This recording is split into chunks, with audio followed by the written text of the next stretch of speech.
Well, just like that, we're back. Rimshots with Sean, an offshoot of Barstools and Bandtalk. Have with me Mr. Tom Bona. And the last time we did this, you were up in the YYZ. YYZ. So how long you been back, man? There you go. I've been back. Came back December 6th, 2020. It's all a fog now. I know. It's mean, all it's a fog. crazy. Like, I don't even know what day of the week it is half the time. You know, and it's funny. When we were talking to Jackie. You know, Jackie was talking because let's call. I mean, you know, people know we're 36 years old, right? Of course. Forever. Right. But I mean, the thing is 2 years out of your life that you lose. I mean, for guys like us, I mean, you know, not like, you know, we're still young, but even still, that's 2 years that you don't get back. Where if you're 20, you're only 22. Yeah. You know, so I mean, you know, you've been back over a year. I've been back in town over a year. The thing is, COVID, you know, created a situation for everybody. Yeah. And for me, I was in a situation where I owned a house and living in Toronto, and the hustle and the struggle and the spinning, just trying to make it all work every single month. You have to bring up that money, make that money, do those gigs, do the traveling. And at one point when COVID started, like around, you know, mid-March 2020, the spinning started slowing down. Right.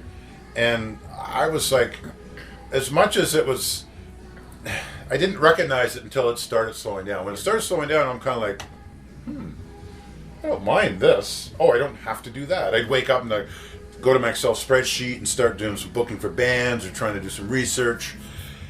I didn't have to do that because there was no there anymore. Yeah. And it started slowing and slowing. And then I just found myself sort of floating in a fog, not really knowing, like anybody, what was going to happen or how short this would be, how long this would be.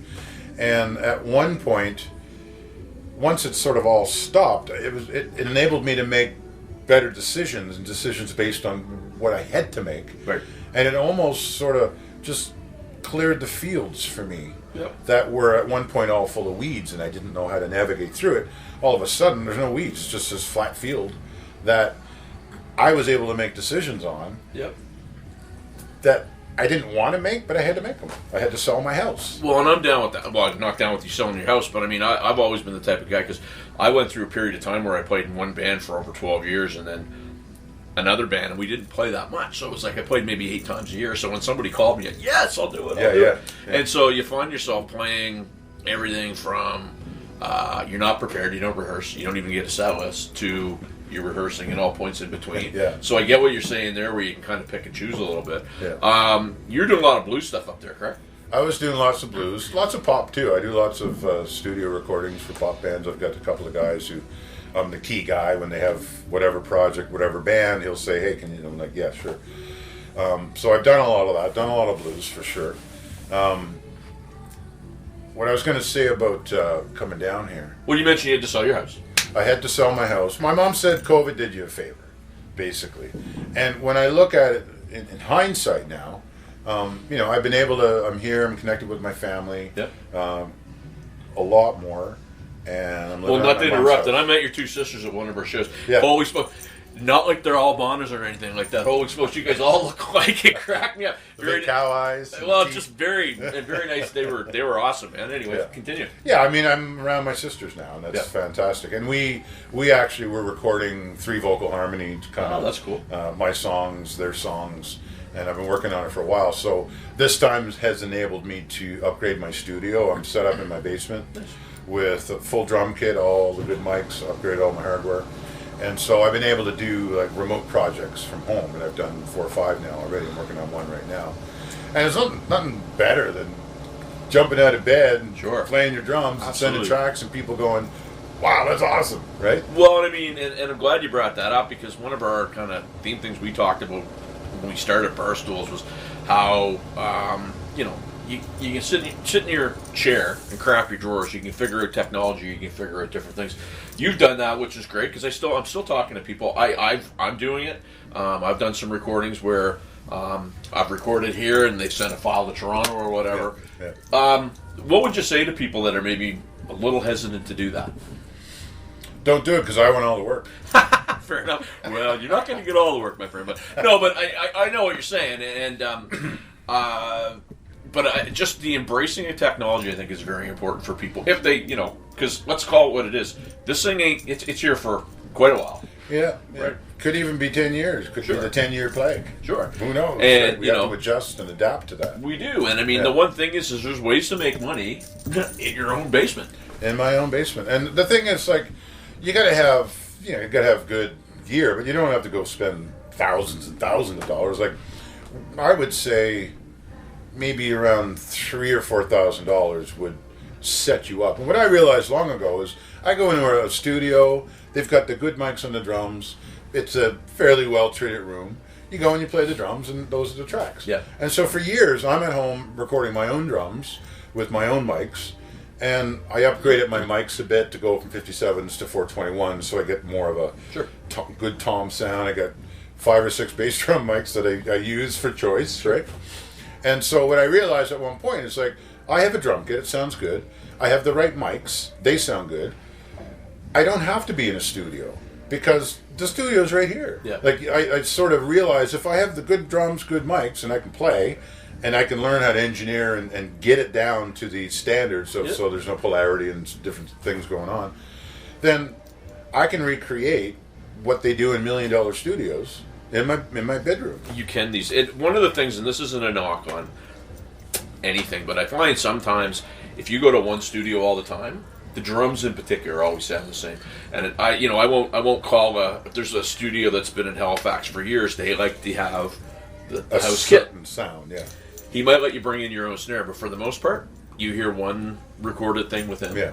The drums sound the same. Well, I've done that where I've gone into a studio where it is a house kit. Yeah. And I walk in, I sit and I go boom, boom, boom. And I'm like, I'm getting my drums. Yeah, that's fair. Because it's like, this is my recording, this is my drumming. I don't want to sound like all the other guys. Well, and you got to be comfortable too. You got to be comfortable. So I'm like, no, get them out of here. I'm going to bring mine in. It's going to take another hour. Well, so what? You hired me. Yeah. You didn't hire the guy who plays that drum kit. You hired me. So I want to come in with my drums, my tones, knowing what I'm going to deliver to that recording. Yeah. So when I used to play in a band years ago called Caper, we used to play every Wednesday at the Halifax Ale House. And sometimes what would happen is I'd get to bring my drums in, but often the guy that was playing Thursday to Saturday would want to set up his drums on Wednesday. Right. Do you mind using my kit? Yeah. And I was one of those guys, no, it's my kit. But I started using other kits, so I actually became very comfortable playing different sets. Yeah. That being said, my kit, and we're here at Monty's, probably the house kit, are the only two ones I play. I feel comfortable with. Yeah. Right. Well, I've had, when you're on tour, you show up and it's a multi-band bill, a big festival. And then you get backline and stuff, right? Well, you get backline, but you show up and, like, I always want Pearl. Yeah. Because I know how to adjust things. Yeah. I know how they stand up, and I know how relative they're going to sound, right?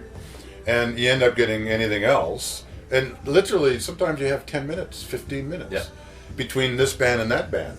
And you got to run up, and you're all sweaty and trying to figure stuff out. Like DW has 17 wing nuts per every cymbal stand. And I remember one time the Mapex snare stand. I was trying to do something, and it was like I looked underneath. It looked like a teapot. Like what the fuck how is this a snare? That's because he's not familiar with Mapex like I am.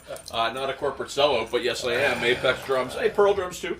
But I get what you're saying, because I did a show with the Frequency in Fredericton. I think it was in November. And Kyle, the singer's like, let's go down to the club at 8 o'clock. We're supposed to play at 10. And, of course, I get to use the owner's drums. He's a drummer, wicked drummer. Barry Hughes, love your brother. He's got a really nice set of drums. But I sit there and start miking my kit, and every one of my cables is knotted up. And I'm sitting there. I didn't get to do a sound check, and I'm just throwing stuff. Yeah. I don't like that, man. I like to go in early, get everything done, put my feet up, right? My kid would be like, Dad, it's only an hour away. How come you're leaving at 2 o'clock? Yeah. It's like, well, because it could take me 2.5 hours with traffic to get there. And then I want to get there. I want to get on the stage where there's no other musicians, nobody around. I can take my time, get it, set it up, be ready, even have to do some tuning or whatever, and then I can relax before I hear the you, show. brother. Because if I'm playing Monty's on a Saturday, I might set up on Monday. I kid you not. No. I know there's not going to be anything in here. I want the time to, because I don't, and you would probably agree with this, I don't get to do that much. Yeah. I don't get to take my time. Yeah. And normally you're lugging it in, you're taking it all out, you're setting it up, and and you're fiddling and farting around with stuff, and it's very unnerving. we used to drive to New York, from Toronto to New York. Yep. 9-hour drive. Yep. Know it well. We'd get downtown Manhattan, and it was in a club called Nightingales. And we'd have to take the gear out of the van. There's a band playing at the time. Take the gear out of the van, start setting up the cymbal stands on the sidewalk in downtown Manhattan, right? And then as soon as that band's off, they're coming out with gear and we're going in with gear, coming out with gear, going in. And then we do like a 2-hour show, and then there's another band. Yeah. So as soon as you're done playing, it's like, pack it up, get it back in the van, back on the sidewalk. It's luxurious business, folks. We're going to end this segment. We're going to come back with Tom. We're going to talk gear in the next segment. So, Tom Bona, sit tight.